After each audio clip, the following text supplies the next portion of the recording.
আসসালামু আলাইকুম ওয়া বারাকাতুহু। বিসমিল্লাহির রহমানির রহিম। আপনাদের মাঝে মহান আল্লাহ তাআলার পরম করুণাময়ের জন্যে বাংলাদেশ আওয়ামী লীগের প্রতি জিন্দাবাদের ৬০ নং ওয়ার্ডের সর্বস্তরের জনগণের ভোটার ভাই বন্ধুগণের আসসালামু আলাইকুম। আজকে আমাদের শুভ অপরাহ্ন যে জানানো যাচ্ছে যে বাংলাদেশ আওয়ামী লীগের সংগঠন শেখ ফজলিনা খতপনির বাংলাদেশ আওয়ামী লীগের আজকে আমাদের মাঝে উপস্থিতি গণসংযোগ দিয়ে মাধ্যম পরিচালিত আমাদের জনতা পার্টি নট আওয়ামী লীগের পক্ষ থেকে প্রীতি ঈদুল ফিতরের শুভেচ্ছা।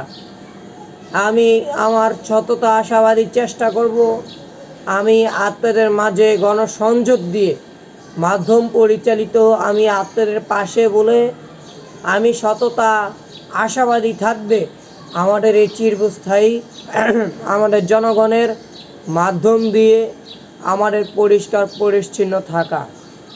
বাংলাদেশ জাতির জনাব বঙ্গবন্ধু শেখ ম্যানেজমেন্ট কমিটির সদস্যকে আজকে আমাদের যাত্রাবাড়ি থানা বাংলাদেশ আওয়ামী লীগের সংগঠন ফারামি শেখ ফজলিনা খতপনির বাংলাদেশ আওয়ামী লীগ যুবলীগের টিম লিডার সহ আবু আবি মান্নাফির পক্ষ থেকে ও সাধারণ সম্পাদক ছিলেন। আমাদের মাধ্যম দিয়ে অনেকে আহত হয়েছেন বলে সততা আশাবাদী ন্যায় বিচার থেকে আমাদের গড়ে তোলার স্মার্ট বাংলাদেশ কার্যকর